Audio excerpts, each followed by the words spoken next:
जात पात और भेदभाव की करो विदाई, हम सब आपस में हैं भाई भाई। बागेश्वर धाम के पंडित धीरेन्द्र शास्त्री ने राजधानी में पूर्व मंत्री संजय पाठक के निवास पर पत्रकारों से चर्चा में कहा कि हमें जात पात और भेदभाव को जड़ से मिटाना है, क्योंकि यह समाज के लिए एक जहर है। पंडित धीरेन्द्र शास्त्री ने कहा कि हम ब्राह्मण हो सकते हैं, वैश्य हो सकते हैं, कायस्थ हो सकते हैं, तो क्या हिंदुस्तानी नहीं हो सकते? हमें हिंदुस्तानी बनना होगा, क्योंकि आज का जो समय है उसमें सनातन धर्म को मानने वालों की संख्या तेजी से घट रही है। आज हम 90% से 80% के नीचे आ गए हैं, जबकि इस्लाम धर्म को मानने वाले 6 से बढ़कर 22% पहुंच गए हैं। जात पात की करो विदाई, हम सब हिंदू भाई भाई। जात पात और भेदभाव को जड़ से हमें मिटाना है, हमें भारत भव्य बनाना है। इसी विषय को लेकर हिंदुस्तान में रहने वाले लोगों को हिंदुस्तानी होने का गर्व हो, इस बात को पुष्ट करने के लिए इस देश का सबसे बड़ा जहर है जात पात, ऊंच नीच, भेदभाव। और गांव-गांव में ये रूढ़िवादिता बहुत है, गांव-गांव में अंधविश्वास बहुत है। एक जन जागृति संकल्प को लेकर के हमने विचार किया कि सब लोग हमसे मिल पाते हैं, पर हम बिछड़े और पिछड़े लोगों से नहीं मिल पाते हैं। इस देश में कोई भी लड़ाई होती है तो या तो ये ब्राह्मणों से होती है, या क्षत्रियों से होती है, या वैश्यों से होती है, या शुद्ध वर्ण से होती है। कोई भी हिंदुस्तानी से नहीं होती।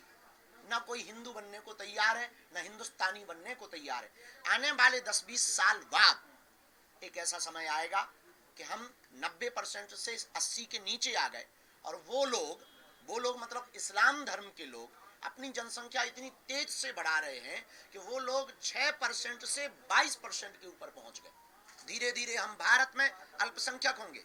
लगभग 65 देश हैं इस्लामों के, 95 से ज्यादा देश हैं ईसाइयों के, पर पूरी दुनिया में एक भी ऐसा देश नहीं है जो हिंदुओं के लिए हो। Suriname, Cambodia, Indonesia, Nepal, Fiji, Mauritius, इन देशों में रहने वाले हिंदुओं पर वहां की सरकार अगर अत्याचार करती है, आज जैसे कनाडा में कर रही है, और अगर उनको भगा दिया जाता है, तो हिंदुओं के लिए एक भी जगह नहीं है जहां वो सुरक्षित रह सके। इस बात को लेकर के अब हमने ठाना है 21 नवंबर से 29 नवंबर तक हिंदुओं को जगाने के लिए हम 160 किलोमीटर की राम राजा ओरछा तक बागेश्वर धाम से पद यात्रा कर रहे हैं।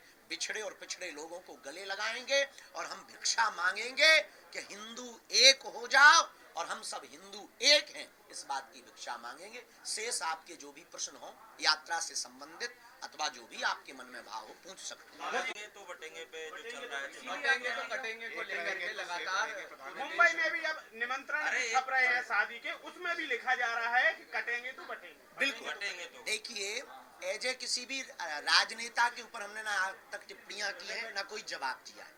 हमारे स्वभाव में है, क्योंकि हमारा रास्ता एक अलग है, आध्यात्मिक रास्ता है। पर अगर वो एजे मुख्यमंत्री, जो माननीय उत्तर प्रदेश के मुख्यमंत्री, अगर उन्होंने महात्मा होने के नाते ये नारा दिया, कट्टर हिंदू होने के नाते, बहुत अच्छा दिया।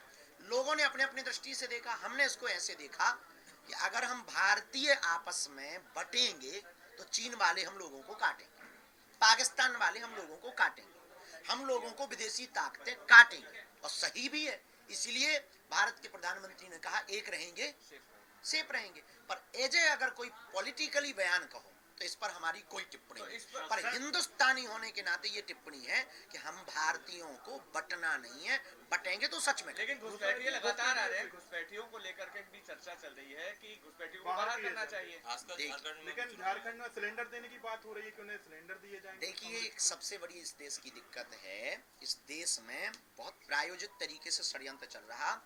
विधर्मी लोग, जिन्हें हिंदुत्व से प्यार नहीं, जिन्हें वंदे मातरम बोलने से दिक्कत है, जिन्हें राष्ट्रगान गाने से दिक्कत है, जिन्हें गजवाई हिंद चाहिए, वो लोग अपनी संख्या बढ़ा रहे हैं, बच्चे भी ज्यादा पैदा कर रहे हैं, और विदेशों में उनके रहने वाले इष्ट मित्र, बांग्लादेश, अगल बगल रोहिंग्या, उनको बुला बुला करके भारतीय नागरिक बना करके वोट बैंक को बढ़ाकर अपनी सत्ता जमाना चाहते हैं। इसलिए भारत की सरकार को, हमको और आपको इसी वक्त जगना पड़ेगा कि हम विदेशी शरणार्थियों को, उन विधर्म देश विरोधियों को देश में पनाह नहीं देंगे। प्रयागराज में कुंभ होना है, ये चर्चा होने लगी है।